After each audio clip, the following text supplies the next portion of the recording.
Ageno ni riyo maber jahera mar penj laktar ka wawacho ni ngima en mwandu. Iluonga ni Ruth Otieno, en ga morna mar bedo kod odiochieng' wagoye mbaka wang'iye kaka wanyalo bedo kod ngima makare. Amor mokalo ni wendo wa kendo daktari wa nitiere studio ka a. Abo miye thuolo mondo mi onyiswa ni nyinge ng'a, en laktar molonye weche mage, kaeto wadonje twak achiel kachiel kokwa ketho kinde kata matin. No miedo ni bed mosi chikiti mondo mi kang'wete ko chenro ni tibo ng'iyo ni en ang'o ma kawuono yae godo e chenro ma kawuono. Machiegni daktari e penj laktar.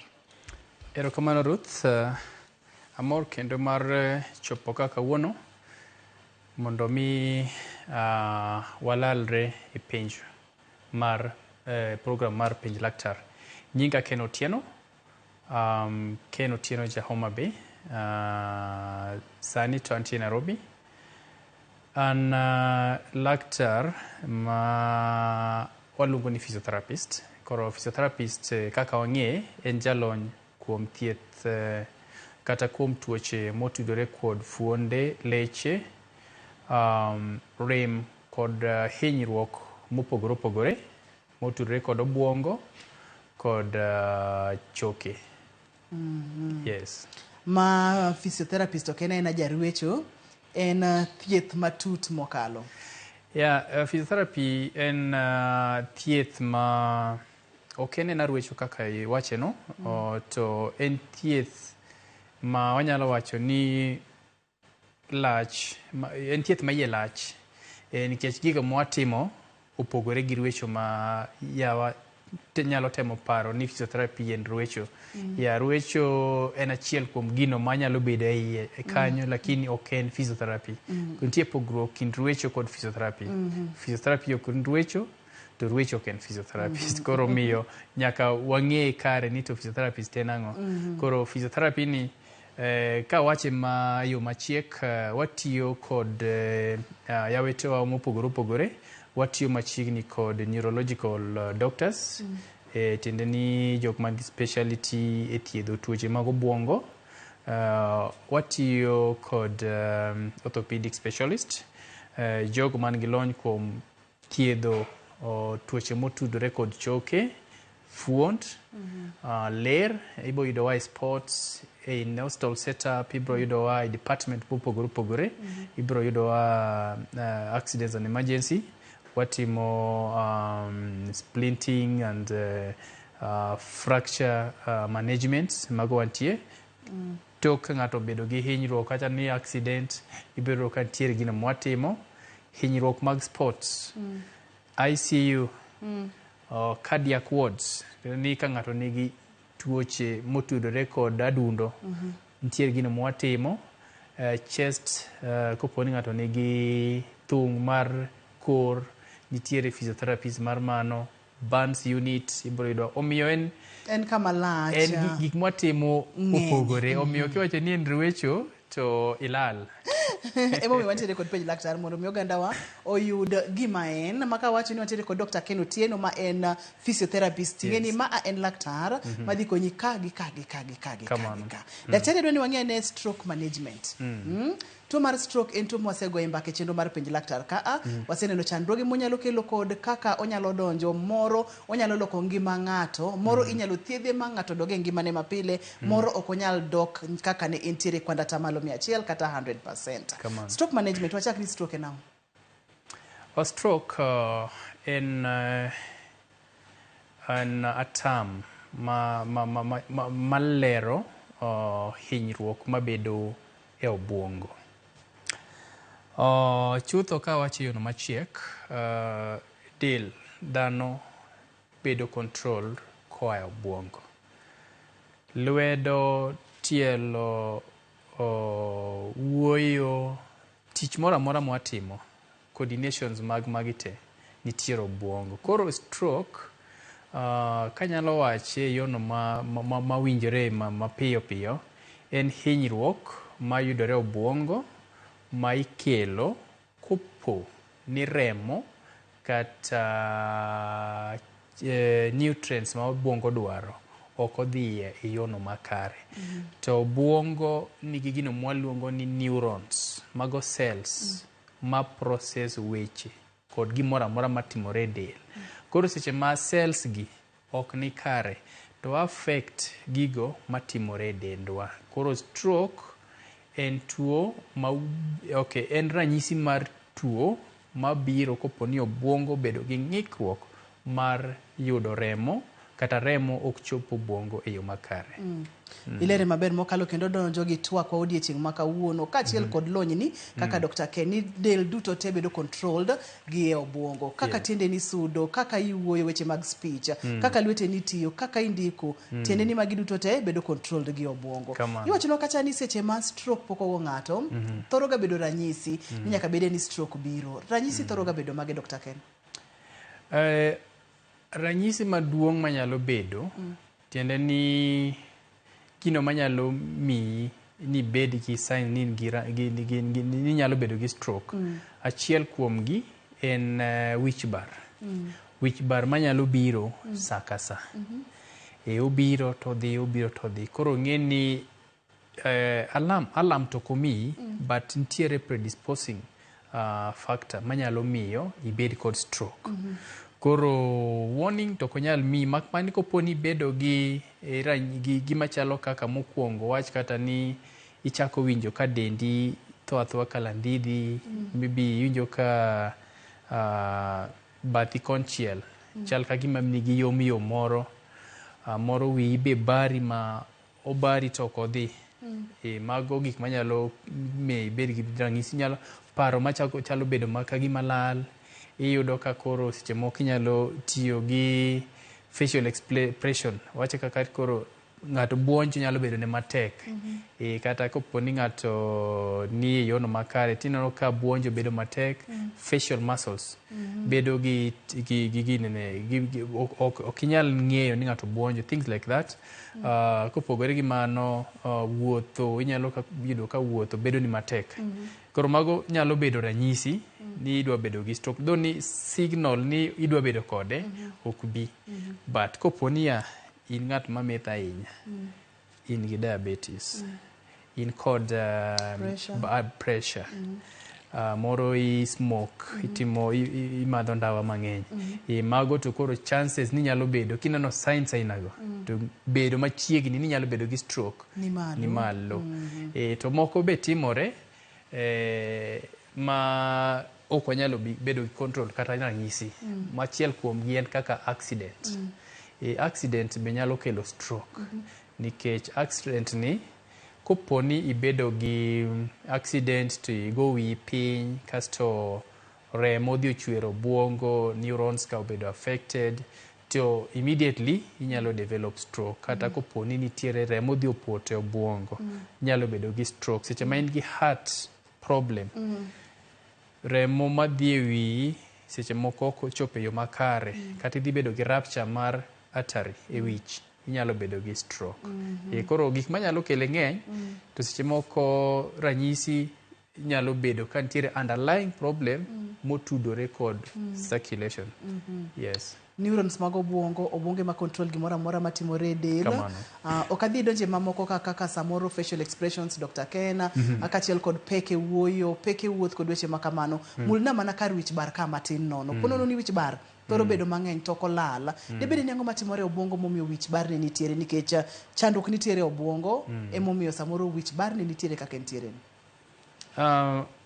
Kaka wich bar timore, wich bar seche moko watude gi stroke mana matin.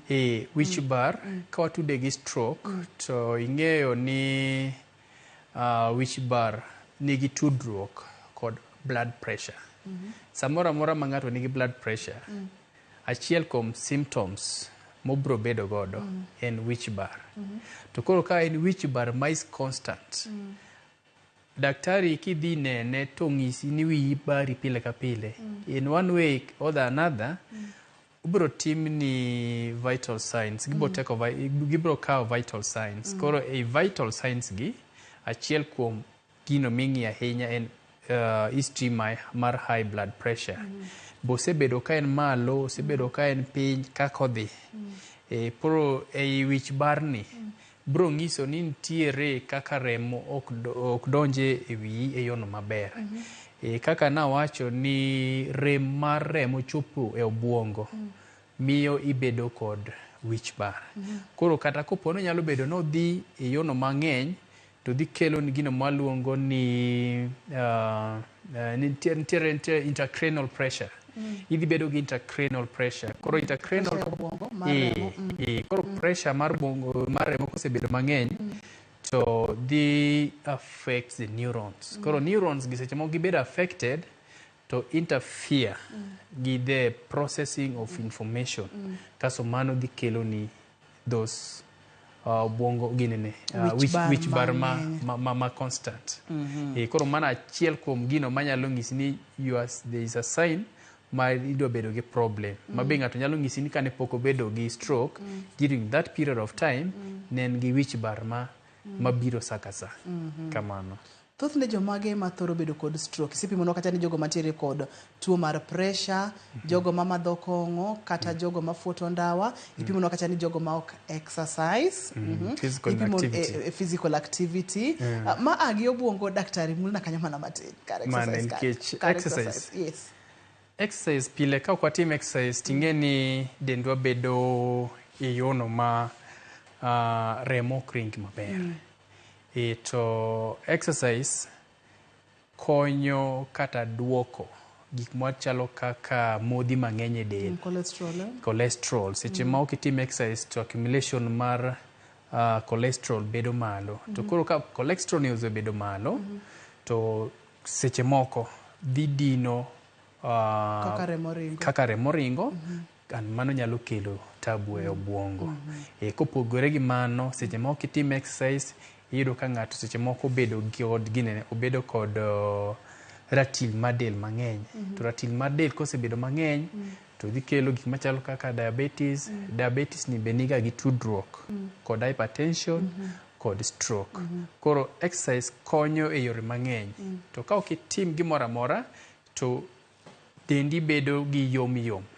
Kata leche gi kod vessels gi bedo mayom. Koro bedo mayot mondo migi bed gi tabu. Tende ni gibedo weak. Kata koro remo, the rate mar remo dhi godo e brain dhi bedo mapiny. To seche mi exercise, remo ringo matek. Dendi chapni. Movement bedo maber. To kopo ni sedentary, chances gi mag yudo mano bedo stroke bedo kaito gi ratil mar del mamalo, modhi mang'eny e del kaka cholesterol mane wachonwa ka. Tende ni ji duto te ma ok ong'iyo kaka odak nyalo bedo kod thuolo mar yudo stroke. Koro mano koro waluongo ni lifestyle. Stroke nyalo biro nikech lifestyle kaka ng'ato odak. Dr. Ken, antiere kod picha moro ka ma bende nyisa kidienje nyalo bedo ariyo mar stroke. Stroke wayudo kata ni en tho abath ma bende nyalo biro kotenore kod gik mang'eny ma wakwano gi lifestyle kaka wadak kod weche makamago kaka wachiemo. Mulna mana matin daktari. Erokamano kuom parona stroke en tho abath. Koro tho abath ni koro kopogore gi stroke, kech ng'eni ng'enyne wang'ega ni stroke en tho abath. To tho abath no en manifestation mar stroke. En gima timore tok ka stroke osebedi. Koro en a symptom mar stroke. But stroke wuon en chandruok mabedo obwongo nikech obwongo cells ka tho ni ok yud remo kata chiemo mowinjore. Koro kwang'iyo e yore ariyo gi magi yore ma stroke bede godo. Mokwongo kwang'iyo line makocha iluongo ni ischemic stroke. Ischemic stroke ni en achiel kuom yono ma obwongo nyalo bedo ni ok yud godo remo. Koro ere kaka mano timore? Ibo yudo ka vessels artery matero remo e obwongo nyalo bedo kod wachni kaka koro modhi ma obedo mang'eny odhi odino vessel cha leche mag remo. Koro remo onego bed ni dhi e kiwango mowinjore to ok dhi.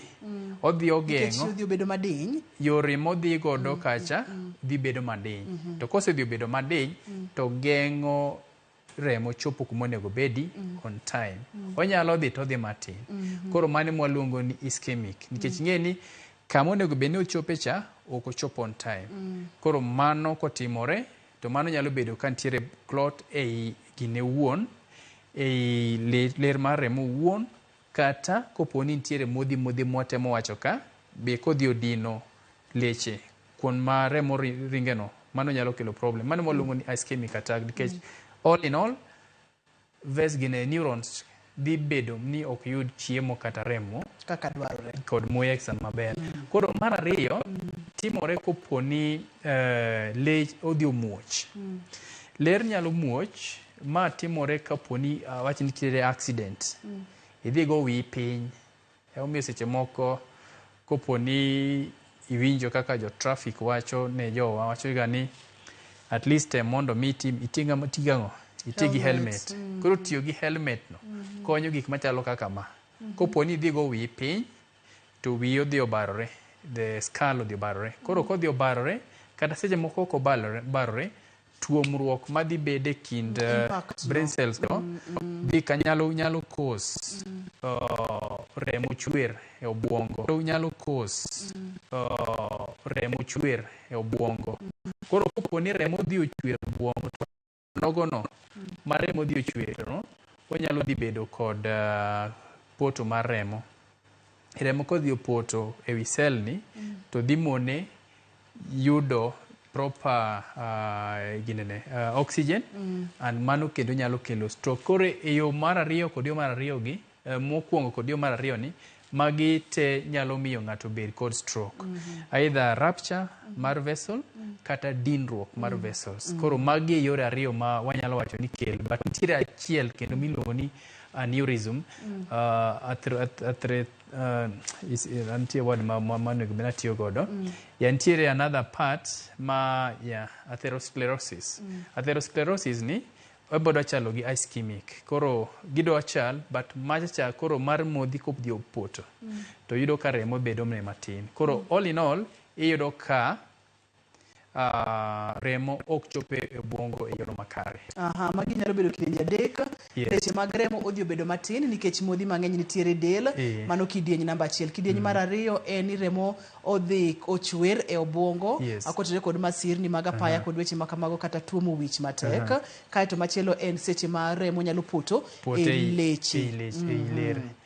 Kata seche moko e remo wuon e lero wuon nyalo bedo kata gadhula moro kata ka odhi odiyore. Mano be nyalo kelo the same problem. Kamano. Ponono ni intiere kodwa e chenro ni ageno ni sewinjo gigo manyalo keti thuolo mamalo mar bedo kod stroke kata tho abath. Seche ma iseyudo stroke, yore mage ma dendi dhi lokore godo kata mako dhi tiyo godo e yo makare. Ok adwa ni dhi mabor kata matin, ok adwa ni isudi. Kidieny mar ariyo ni ma koro e chunye madwa ni mondo mi iwinji omiyo kik isudi. Wakaw yo mana matin mokalo.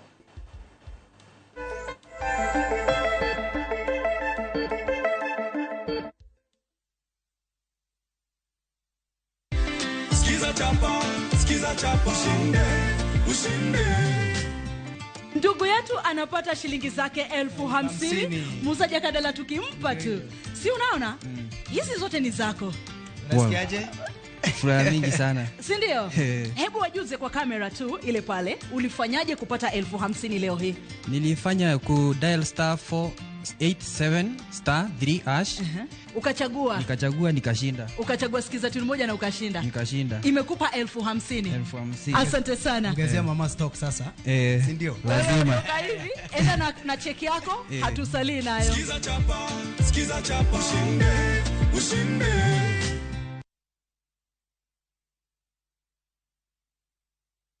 When your kids learn to be independent, you're giving them a great start. Prestige Margarine. It all starts with a great start. Now comes in the original and vanilla flavor.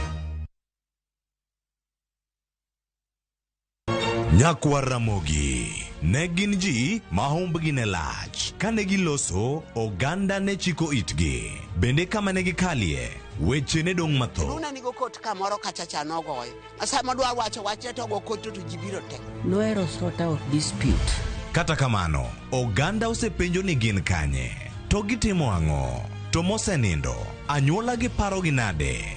Higni mosekalo ne gin jok ma ideo to kata mana sigand gi bende ne wuoro. Gisani awuok oko mar manyo gi kata mana anyuola margi mondo wami mathoth kama gintiere to kod gino magitimo. Riuri kod Walter Nyambaga ka okelo ni chenro mar gin kanye. Tich Ang'wen, Sadek Otieno. Kik bai.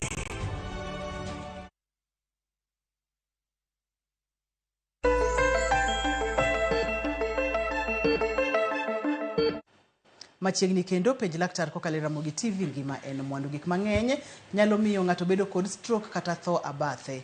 Kapo nono ni iutimo kata ok iluwo gigo ma daktari wacho ni kata mago emba kod chieng' maka wonti nyalo bedo kod chandruok mar stroke. Daktari, seche ma ng'ato oyudo stroke othoro ga bedo kod ranyisi mopogore opogore. Imoro nyalo nyiso ranyisi ma ka ng'ato neno to nyalo wacho ni ne kata stroke no yude, ranyisi ma ng'ato nyalo neno.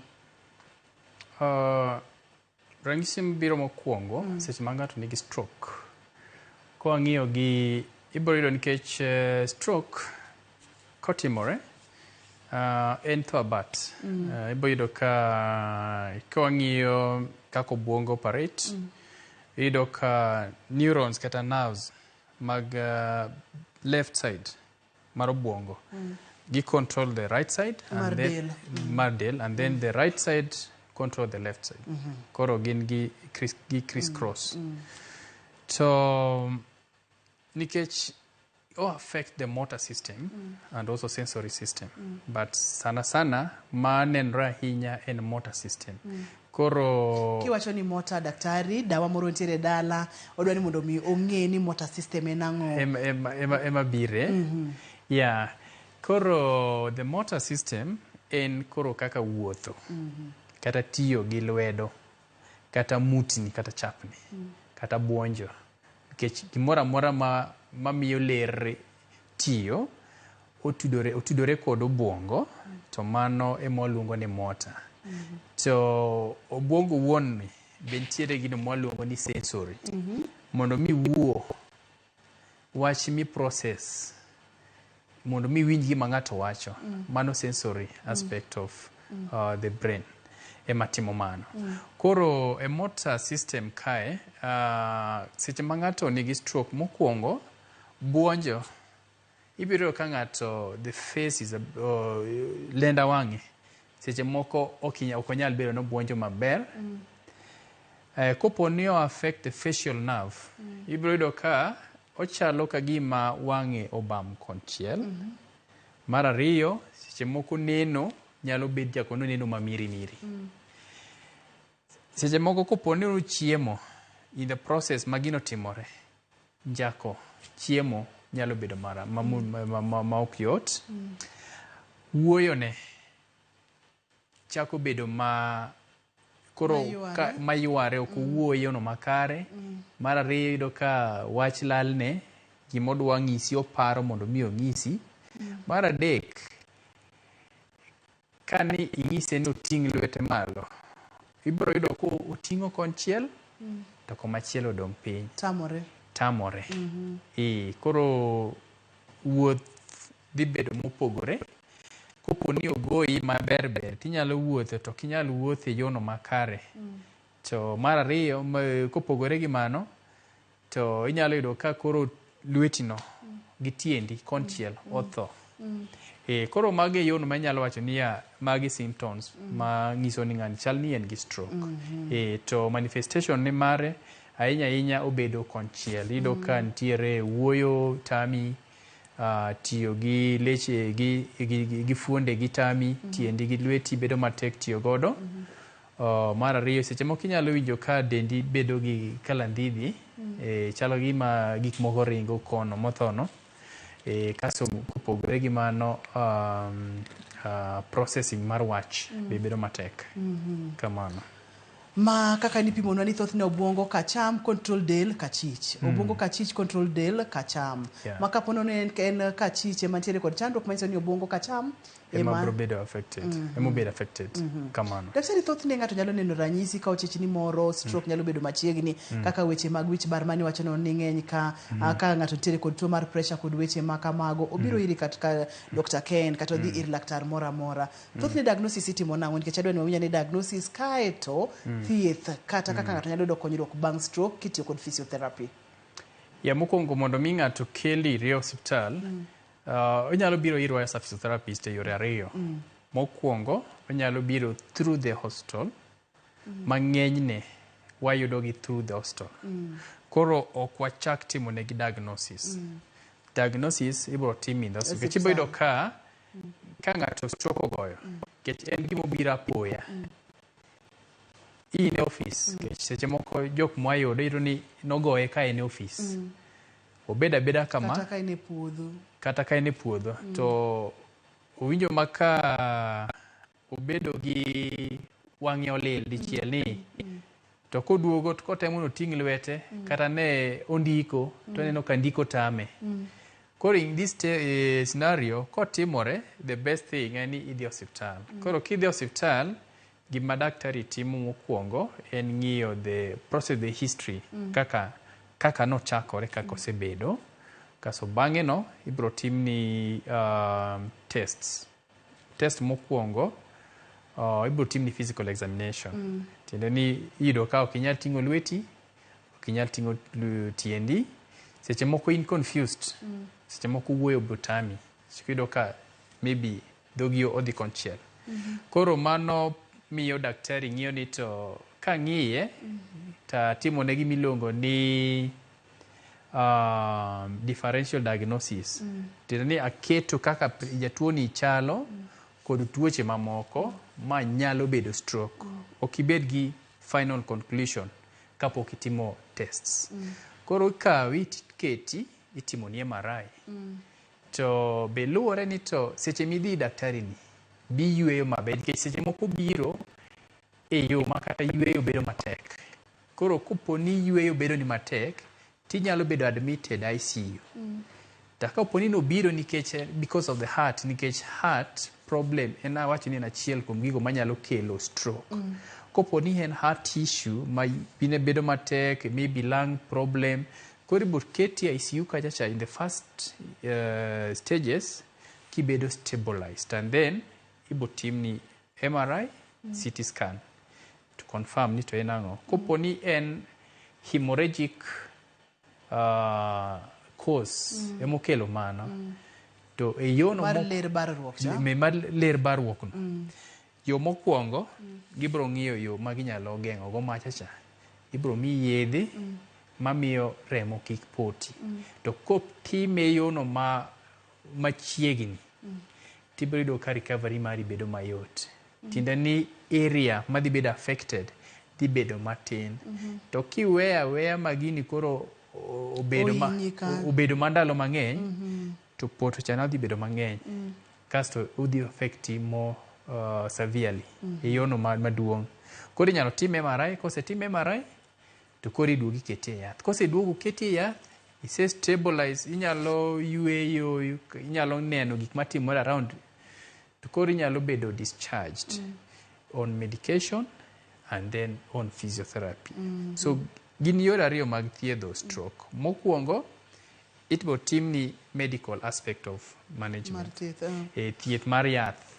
Tiende ni kopo ni ne en gimobiro kaluwore kod barruok mar ler, makata maybe nitiere poto mar remo e ler cha, inyalo timni ma. Seche moko be en accident, inyalo timni bero mar wich, igolo gi remo mopoto kanyo no, tichak iduoko, to bang'e stabilize, kasi keli e physiotherapist. Koro yono mwatimoga examination, mokwongo ya timo physical examination, mang'iya jatuo aching', timo ing'iyo ni to en ang'o nyalo bedo ni time, kisekawo history mare, kaso kokidhi e test gi. Kaso bang'e no kopo ni e hospital, be pod inyalo timni blood test. Ka en gima biro kaluwore gi cholesterol, ting'eni nyaka mi yath madhi duoko that cholesterol chien. Ka en blood pressure, yedhe blood pressure go bibro miyi. Koro mago e gik mitimo mokwongo with an MRI kata CT scan. Koro kwaseyudo the proper diagnosis, koro wamiyi indication of the problem. Kasi ichako ni thieth. Koro thiedhni inyalo chakni go hospital, obiro all the way nyaka dala. Koro iduogo e lwetwa. Koro you being handed over to physiotherapist to manage your stroke case. Erokamano ahinya. Daktari dwani wakao yweyo wayude weche manyien mag yo machuok. Okay. To kopok wakao yweyo dwani mondo mi penjo ma wadhigede yweyo en to bende stroke inyalo thiedh ma chang chuth kata kapono ni lokruok nosebede e del, to abath cha nosebedo e del. Inyalo thiedh ng'ato modoga doge wang'i koso. Makema kaka nyeduoko kwaseyudo weche manyien e yo machuok ma bende biro bang' nyerere machuok mokalo. Kaito kwaduogo wadonje kidieny mar adek ma en kidieny ni inyalo penjo duto te ma inyalo bedo godo kotenre kod weche mag stroke kachiel kod physiotherapy ka Dr. Ken biro duoki kikisode.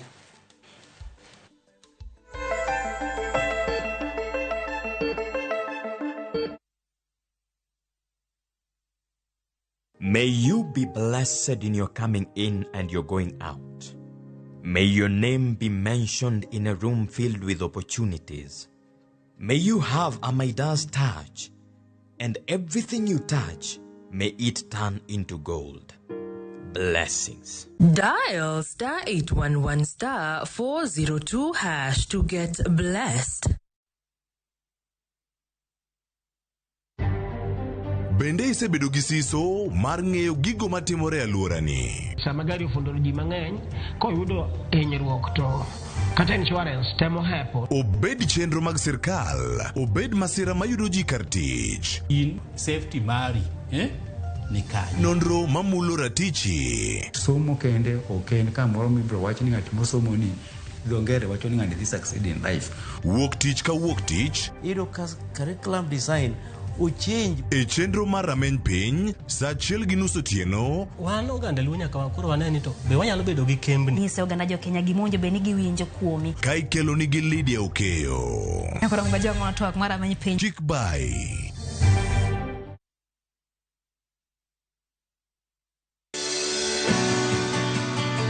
Donje chuny pur kama kodhi ka kodhi nyiso sigande. Kendo keyo ka keyo en nyasi. Eka achiel kao mananas 14,000 nyaka 18,000. Tiyo matek kelo nyak maber.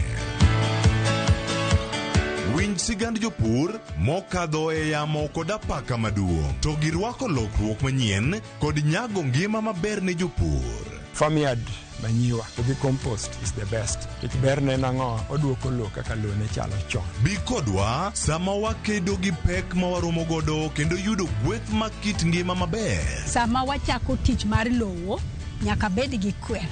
Kaita bedo gi beti, kaita bedo go pao. Kaluo wakae dhano owuok oko ne pur. Pur gi ohala. Tich adek ka tich adek, sa achiel gi dakika 45 otieno.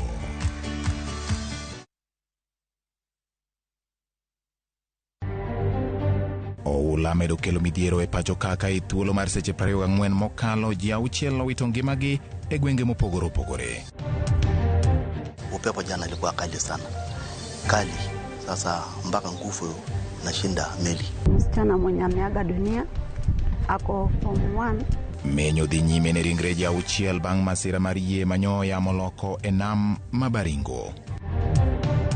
Gisenego jowa mok tin ji 4. Koro kwang'eyo ni to wando kwa koro higa utie kaka higa dhi rumo wadhi konyre nadi. Ne giriamba gi nyithindo chandra gi nyithindo. Jopiny mar Arieda ne ong'anyo nyaka e do ka gikwedo kambi moro mar mula ma giywak ni keto ngimagi kama rach.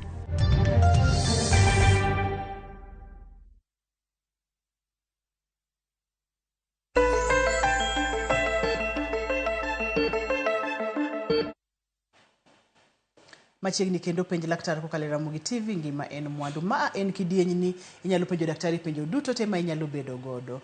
Wasaya online inyalo tudori kod bende kokalo yor SMS, Facebook page wa en Ramogi TV #penj laktar. Inyalo yudo bende kokalo yor matudruok mopogore opogore kaka Twitter, kaka X kachiel kod yore mag simu bende. Daktari kapok wachako kawo simbe mag jopiny, daher mondo kamana penjie cha bende stroke thiedhorega ma ng'ato chang maber kuom ranyisi ka okelo ni chandruok konchiela nyalo bedo ni ok nyalo wuotho tiende ni ok nyal tiyo bede ni ok nyal tiyo bende ng'ato thoro chango modoga doge wang'e kwada tamalo 100 ewi 100. Mokwongo kapok wang'eyo ni to be onyalo bedo nyalo duoko ng'ato 100%, nyaka wang'e ni yore kata tabu motudore kod nerves chango gibedo ga matin gidhi mos mana kaka ng'at ma Daktari yena ka usimbe Masi. Erokamano. Masi, hello, penj laktar. An iluongo ni Masi. An gi penjo ndalo moko 2019 na anyuol. Bang' nyuol nabedo gi shida no. Azin nochakre ni wang'a konchiel ok nanyal ng'iyo maber, kasto tienda ok nanyal ruako wuoche, azin biro ka ruako wuoche, alafu ikakuwa koro bedena lwetena konchiel bende to tudna kasto rewni kagima mach wang'. Noendelea kamano makoro kamondo nobed side konchiel, ichako duogo side machielo, lakini nadhi hospital. Ka nadhi hospital, nonyisa ni an gi stroke. Mano hospital tu mana nitie within a state. Kaeto ong'isa nadhi Mama Lucy. Kadhi Mama Lucy, ong'isa nadhi e picha. Nadhi e picha to ong'isa ni onge gimoro amora ma shida moro amora mantie, clot moro amora kata mar remo. Kaeto bang'e naendelea gi thieth, namuonyo yedhe mag nerve, neuropathy, Fasnav, Zulu MR. Naduogo mabedo sawa, lakini koro shida ni wang'a noduogo sawa, dogno pod obam that sana. Kasto tiende nasiko sawa, nyalo wuotho, but hiyo time ok nanyalo wuotho, nabet almost a year koka wuotho. Koro napenjo laktar ni shida moro amora mantie go sani onge, doga ne pok oduogo sawa completely. Nitie yath ma onyalo ng'isa manyalo muonyo maduog sawa. Pole sana Masi. Pole sana Masi. Daktari bro duoko. Dr. Ken. Aparo ni mana kaka nowachno, seche moko inyalo bedo gi stroke to king'iyo picha to there's no signal of that. Mano nyalo bedo ni ne en gi that ischemic stroke. To ischemic stroke ni en reversible. Changone bedo ga mayot, kata waluongo ni transient ischemic attack. Tiende ni within a span of a short time, ler mag remo e obwongo nyalo bedo ni odiyore within some minutes, kaso remo ok donji. To toke ka gidhi giyawore, tibiro yudo ka flow bedo kanyo. Koro mano nyalo miyo ng'ato bedo gi manifestation mag stroke, but bang' ndalo matin odok adoka e wang'e. Koro the effect manyalo bedo nodong' godo mar muscles no, tiende ni there is muscle imbalance. Koro onego bed ni mana exercise, nikech yath to just work on the nervous system. Tiende ni relay of information manyalo bedo ni muscles lack ema nerve dhi konyo. Koro kopogore gi yath motiyogo kata mano miye no, onego bed ni obedo in constant physio, otimne some physiotherapy for that, to correct and strengthen the muscles and balance the facial muscles. Yes, koro mamare no en muscles mag dog. Egin muscles mag lenda wang'e emar not balanced. So inyalo timne physiotherapy to balance the muscles, strengthen them, and then uket gi yoro maginyalo bedo ni gi balance maber. Kechachi ni gimoro amora to koro sani sawa. Koro ema nyiso ni mano nyalo bedo ischemic stroke. En reversible. Yes. Kete mana Masi, kan daktari tieko to bomiyo wa namba ne mar simu, ibo yudo thuolo mondo mi igone simu bang'e mondo mi iwuo kode kendo biro konyi. Hello, penj laktar? Hello? Hello? Hello? Machiegni penj laktar? Ande vida se wuoyo kodi. Awacho ni wi osebedo ka wuoya ka ora mopong'. Nochaka 2003. Nasewuotho e stendegi masegoya scan. To pod ok ayudo lokruok, mano nyalo bedo tuo ang'o? Iluongi ni ng'a? Iluonga ni David Apiyo. Apiyo, intiere kanye, in jahigni adi? Ane Homa Bay County. Karachuonyo. Erokamano ahinya. Dr. Ken. Owacho ni wiye timore nade? Wuok aora mopong' to gini nochake 2003 ma en higni ma ng'eny mokalo. 2003. So yeah, nikech kanotimne CT scan nitiere another procedure minyalo timne mondo ong'e kaka nerves, kech seche moko nerves mag neurons mag obwongo nyalo bedo ni nigi an issue mamiyo feel that kind of kokono. But chutho kanyalo advise it kapo ni ok speculate to ber mondo mi one neurologist. Neurologist koneno nyalo timo some advanced tests and then ibro miye yedhe ma work more directly onto that.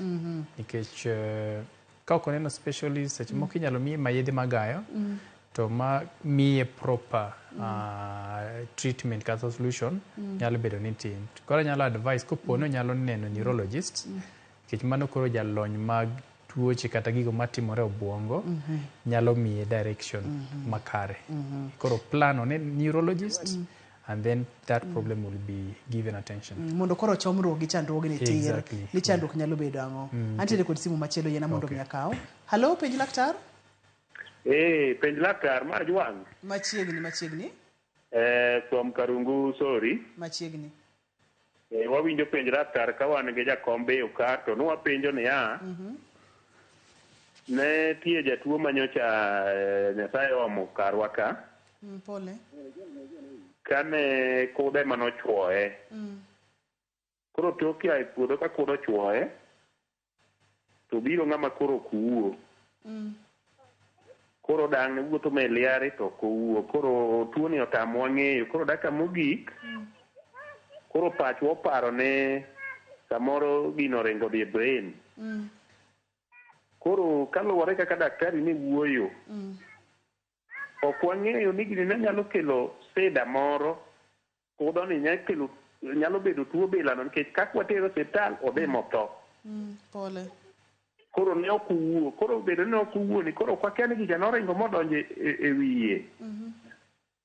Mano be nyalo kelo sida. Daktari. Mana paro mana postmortem manyalo nyisowa nyang'o mano timore. Mano commenting mano tek.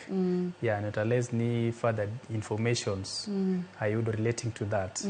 But commenting on that, maybe nyalo okidwa speculate, okidwa gaze. Ok anyal gaze. I bedo specific. Ing'eni king'eyo ting'eyo, kikia. Ing'eni e thieth kae wan gi gik moko ariyo. Aidha ing'eyo kata ikia. Koro mano ok anyalo wacho. Bero mar postmortem ema dokonyo wa. Mane manyalo konyo. Yeah, nikech maybe onyalo bedo ni nitiere gik mang'eny nyalo timore e sechego. Maybe nitiere onyalo bedo ni en sum moro kata gimoro mopogore opogore. But kaka iwacho cha postmortem ema do miyo waduoko makare. Paro ni postmortem nyalo miyo waduoko to. Yena mondo be akaw penjo machielo kapok wang'iyo physiotherapy kod jatuo mar stroke. Hello, penj laktar? Hello? Machiegni penj laktar? Apenjo ni ya.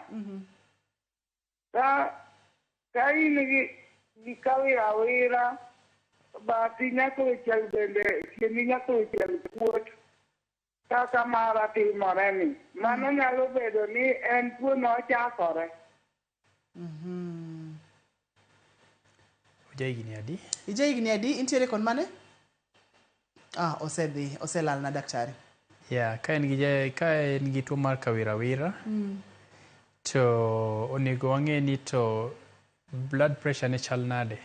Nikech kaka nawacho, kawirawira kod wich bar. Achiel kuom gima nyalo miyo ng'ato bedo gi stroke en wich bar mabiro kuom pressure. Koro onego wang'e ni to pressure ne chal ga nade. Koro ka ok en controlled nyalo bedo a cause of that. But kuot mar tielo kata bathe konchiel to ok wanyalo wacho ni en stroke. Nikech stroke ok bi gi kuot mar tielo. Stroke biro gi yom kod koso tiyo gi fuont. But kuot no ok en related. Mak mana kapo ni en kendo gi issue with the heart. Kini ka in gi heart problem, nyalo kelo ni kuot mar tielo, to mano be seche moko nyalo manifest e brain, e obwongo, makel ni stroke. Koro onego ng'i gik mopogore opogore kanyo, mondo mi wang'e. But kawira no, ong'i kapo ni en blood pressure, obed controlled on time. Nikech blood pressure ne wawinjore kata nyalo kelo stroke. Koro ber mondo mi ogeng' kapok ochopo. Antiere kod Peter e line. Peter, hello, penj laktar? Awachone ya. Awachone ka ng'ato winjo ka chonge moro rame to dhamne kamoro be rame. Winjo ka gimoro nitie mar ringo ndiyo ka dhiyo ka chonge. Dober tuo mane? Koro laktar pe oduokane an pesa ndoso ma jama wi. Wacho ni chonge rame? Chonge maremo nyalo bedo ni chandruok marang'o? Chong maremo achiel ka otudore kod iga, mokwongo onyalo wacho ni en gima chalo ka onyalo bedo arthritis, onyalo bedo ligaments mag chong, ligepe mag chong, tonde mag chong, kata regruok mwaluongo ni arthritis no, kod koponi nyalo bedo ni en genyruok moro chon, mano be nyalo kelo ne rem mantiere chong. To rem mar chong ni koponi ok obedo managed on time, seche moko nyalo affect onding'e. Koro ber mondo mi ogo x-ray mondo wang'i ni to en ang'o, nikech seche moko kata infection nyalo bedo through pi man bedo ga e chong no. Koponi en kod infection man kudni kantiere iye, mwaluongo ni infection, nyalo kelo ne tabu. Koro rem to nyalo bedo, to koro gima nyalo kelo man nikech ing'e ni chong, kaka wang'eyo chong nigi gigo mang'eny manyalo kelo rem. Koro ka wang'eyo ni to en ang'o, through x-ray kata test mwatimo, wanyalo wacho. Lakini king'isa ni chongi rami to pok aneni, nyalo bedo matek. But ber koponi odhi osiptal, otim test to come out gi gima nyalo bedo problem.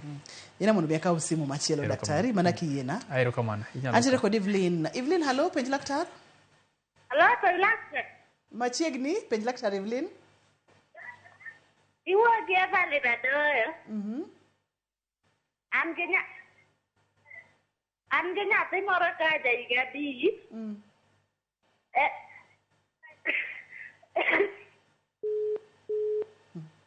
Evelyn apani mor mar wuoyo kodwa. Wambe wamor mar wuoyo kod Evelyn, waduoko ni erokamano makende. Daktari, adwani mondo mwang'e ni kaka jatuo mar stroke moseyud ni nitiere kod stroke nyalo yudo konyruok e weche mag physiotherapy.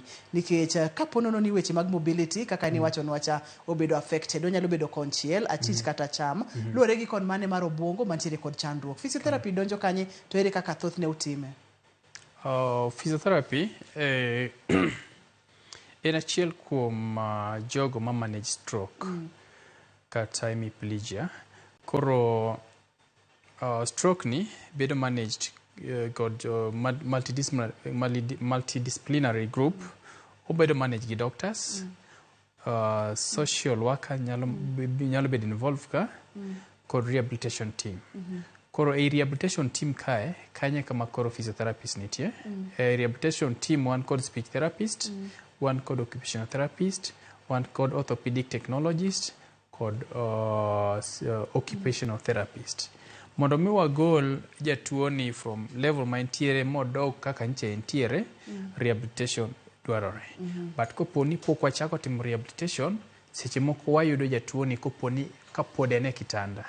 Koro kaponi jatuo ni tiere kitanda, jatuo ni nyaka gol kitanda, nyaka obedi, nyaka ochak wuoth. Koro rehabilitation kata physiotherapy wanyalo kete yore ariyo. Mokwongo wanyalo kete in short term goals, kaso mar ariyo wakete long term goals. Koro long term goal en gino maduong' mwang'iyo ma jatuo ni onego bed ni timo. Nikech dwaro kata hero ma jatuo moro amora man gi stroke en ni dok wuotho. Engimane machon. Odok obed no nyalo wuotho, nikech wuoth en achiel kuom gino maduong' ma affect ng'ano man gi stroke. Koro mondo mi ng'ani wuothi, isebedo gi stroke, lweti ok ti, tiendi ok ti. Mokwongo wabro timo ni gimiluongo ni bed maneuvers. Wabro puonji kaka inyalo temo sude kitanda ka miwuogi kod kaka inyalo dok e kitanda. Mago now initial stages of management. Koro initial stages ka watimo ni gigo mwaluongo ni passive exercises. Passive exercise ni konyo leche bedo gi teko moro matin.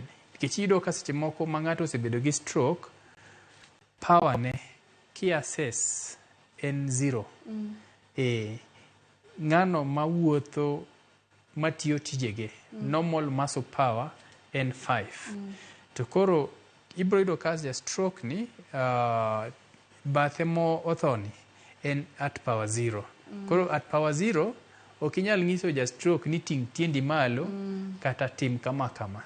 Ibro konye timo mago. Sechego en e kitanda. Koro seche mikonye time mago, tipuonje kaka onyalo sudo. Onyalo e kitanda wuoni, onyalo wuok from one point to another. Koro mano kosetimore, kose manage nonyalo wuok e kitanda, tipuonje kaka onyalo chung' kod chako make step. To seche moko timo mabedo matek nikech tielo cha obedo notho. Koro watiyo kod support mopogore opogore.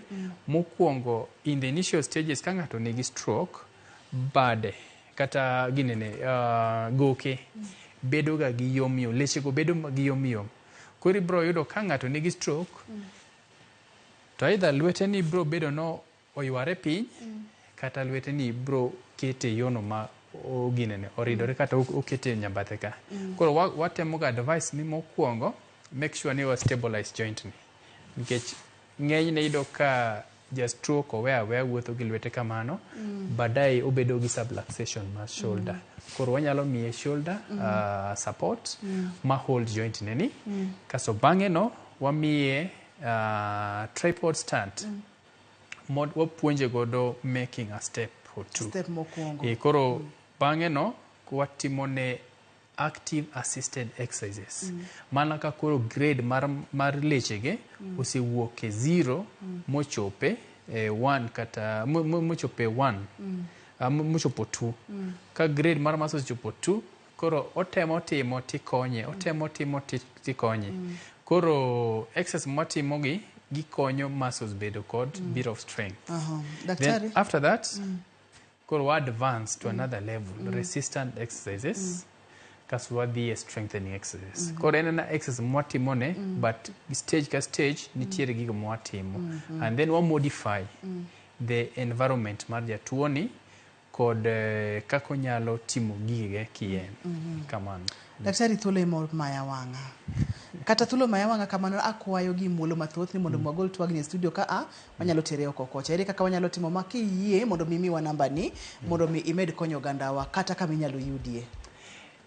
Pod wanyalo medo puonjore kuom stroke to nikech thuolo ne jogo manyalo yuda e simu, namba na en 07 23 92 41 09. Kanuoyo 0723 9241 09. Jogo man machiegni koda manyalo bedo Nairobi, ayudora Upper Hill Medical Center. Kibiro kanyo abro timo ni assessment kod wanyalo puonjore mathoth. Erokamano. Amor mokalo daktari, kenda dwoko ni erokamano makende kuom kawo thuolo ibiro studio wagombaka kata dwoko ni thuolo ng'ado wato ageno ni oganda wakawo namba gi bogo simu mondo mwayud kaka wanyalo konyore. Erokamano. Jogo picha mawa erokamano makende ne director na Lindsay, erokamano mathoth ne producer na Papecho Koth, erokamano mang'eny nyameja to maduong' moloyo ne in jahera mar chenro ni tudi kod Dr. Ken obro konyi. Iluonga ni Ruth Otieno, oriti masane. Thank you so much. All right.